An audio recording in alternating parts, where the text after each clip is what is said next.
Hey everyone, welcome back to the channel.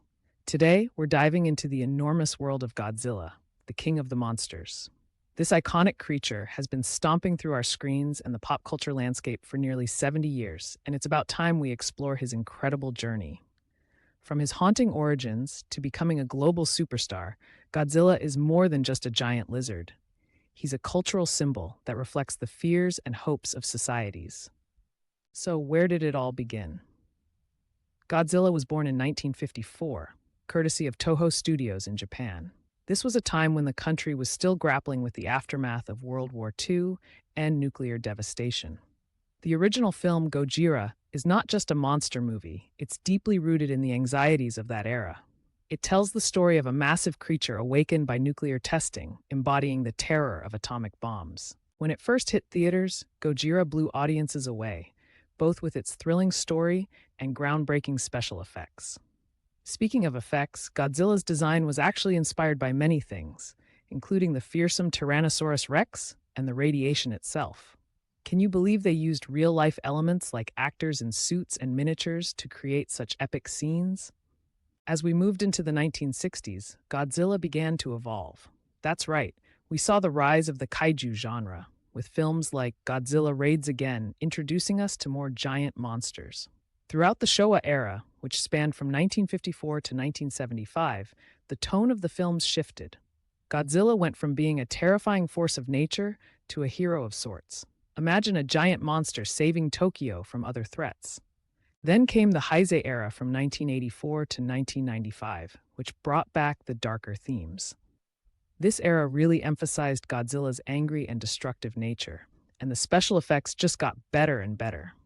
The Millennium series followed, offering different timelines and plot lines, proving that Godzilla could adapt just like us during the ages. You might be surprised to know that Godzilla's footprint extends well beyond Japan. In the late 90s, Hollywood attempted to bring Godzilla to American audiences with a live-action adaptation.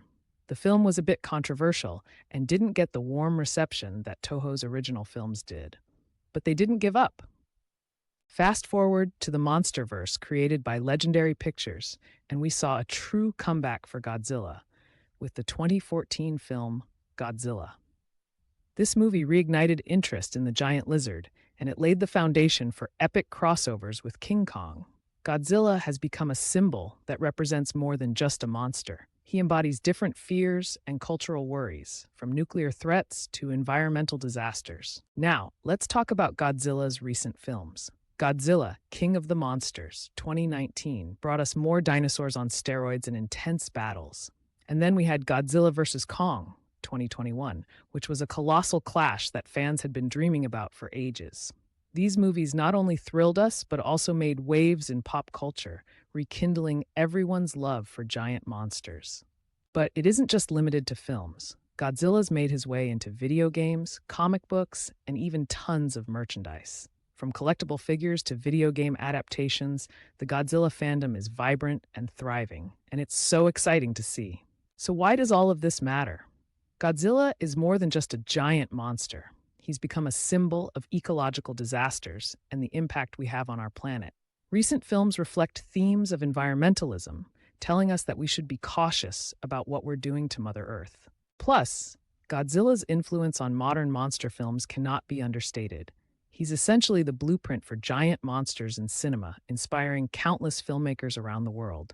Imagine film festivals celebrating him, statues erected in his honor, and huge events like Godzilla Day where fans come together.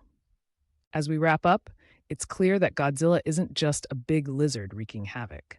He's a multifaceted character representing societal fears, hopes, and critiques on humanity's relationship with nature. If you haven't delved into his world yet, I highly recommend checking out some classic films or recent releases. There's so much to appreciate.